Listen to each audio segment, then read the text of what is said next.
Did you know that when you order a Tesla using a referral link, you don't actually get 1,000 free Supercharger miles? You actually get more. We're the Master Brothers, and we're going to tell you a few things that we wish we knew before we got our Tesla. Before we get started, this video is pretty much the complaints we have about the Tesla.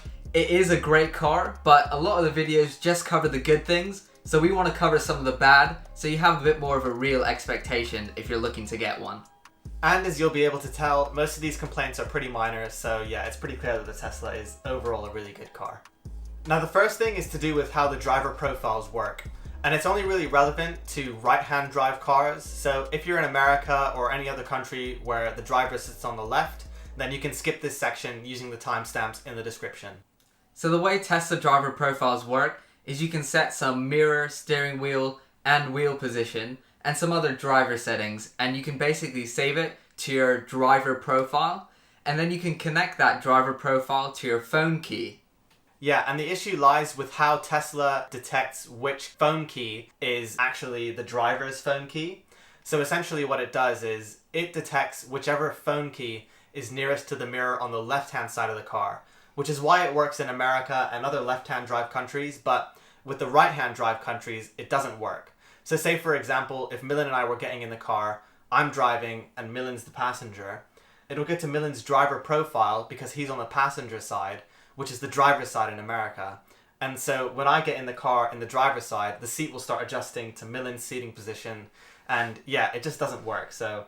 Yeah, and that's not even the worst thing that happens. Sometimes Sean and I will be getting into the car, and then our dad is in the house, but he's not getting into the car. But it'll go to his driver profile because it's detected his key near to the car. Yeah. So it is very hit and miss. Like only when it's just you getting in, you can guarantee that will go to your profile.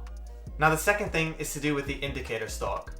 Tesla have gone with like the BMW style of indicator stalk where instead of it like going down normally and then staying in its position when you're indicating, it'll just go down when you hit it and then it'll go back to the center afterwards. And that's really annoying because like say you're in a roundabout and you're turning right and you're indicating right and then you want to go down to then turn to indicate left when you're exiting the roundabout.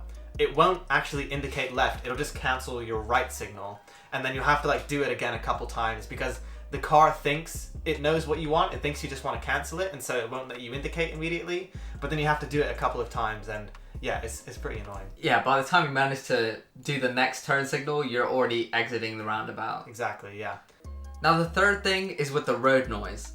Since the Tesla is an electric car, you'd expect it to be super quiet on the roads, but I would say it's one of the loudest, and it's probably the most annoying noise that you get with the road noise and the wind noise. Like on the motorway, we did a sound test and it was 85 decibels, which is like borderline damaging your ears.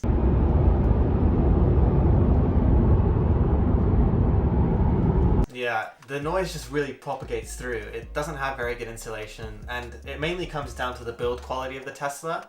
Like the gaps and the seals and everything, it's just not as high quality. It's not as well built as something like the Audi e-tron, which we just did the review on.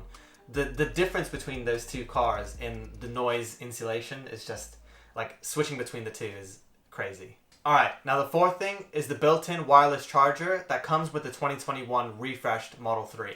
And to be honest, it's nice to have it built in. It's a nice finish, it looks really good in the car, but it doesn't really work all that consistently. Like when it charges it, it'll charge it fast. I think it'll do up to 10 watt fast charging. But then sometimes it actually just doesn't work. Like it'll make your phone hot, so it it knows that there's a phone on there. Yeah. But it won't actually charge the phone, or it'll charge it really slowly. But your phone will get really hot. It is very annoying. All right, the fifth thing is probably the thing that I find the most annoying about the Tesla, and it's that driver visualization. So that's the part where you can see the car and then you can see all the other cars around you. And I just don't get the point. Like, why is it so big? Because, like, if you're driving a car, you should know how to drive a car and not need that big driver visualization to see, oh, there's a car there, there's a car behind me. Yeah. And, like, yeah, it just doesn't make sense. Fair enough, like, you can see it where, like, it shows when you have cruise control and then when autopilot is on. That makes sense to have it then, yeah. But have something like a little icon, or like have an option where you can turn it on and turn it off. Because then the other problem is with the navigation.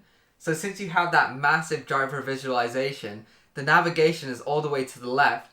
So then you have to take your eyes further off the road. And that's something that's more important. You're going to need the navigation more than you're going to need to know, oh, there's a car over there, there's a car behind me. Yeah. Because you've got mirrors for that. You have mirrors and eyes. Yeah. So that is definitely the most annoying thing for me. Probably just a bit more customizability. Yeah, if you had like a cutout, you just have like a little cutout in the top right hand corner. Speed, cruise control, what the speed limit is, and then whether autopilot is on. And then below that, it just carries on into the navigation. Yeah. Rather than having that with all the lanes and stuff. That would be brilliant. Or a heads-up display. And then going more into the customizability, at night, the mirrors basically become useless because the car will dim them so much because it thinks that it needs to be dimmed.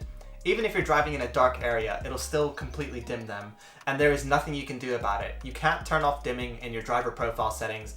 There's no customizability with that, and it's really annoying. And actually in London, it can be really dangerous as well. Like if you're turning left and there's a cyclist behind you, sometimes it's so dim that even if the cyclist has a light on, you can't see the light because it's just not bright enough. Yeah. So you can't see them, and they might be undertaking you, and you indicate maybe a little bit too late or something, and yeah, that could be it for the cyclist.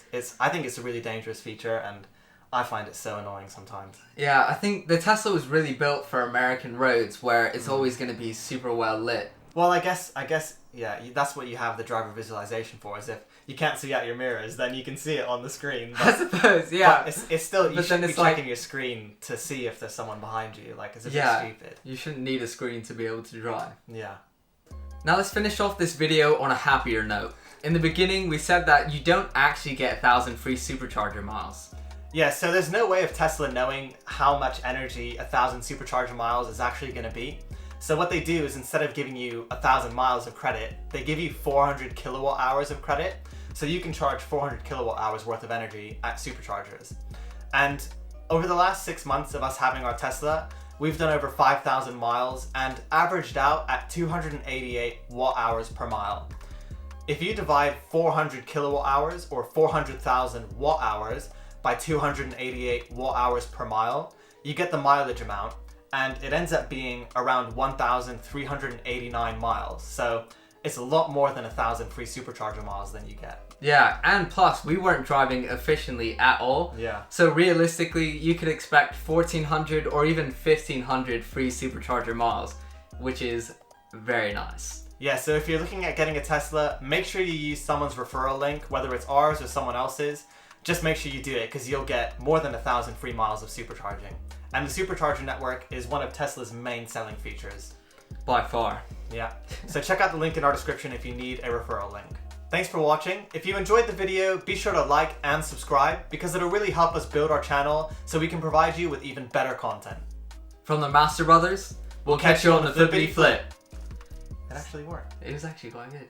I'm so glad I got that driver visualization thing off my chest. Yeah. Because that is so annoying.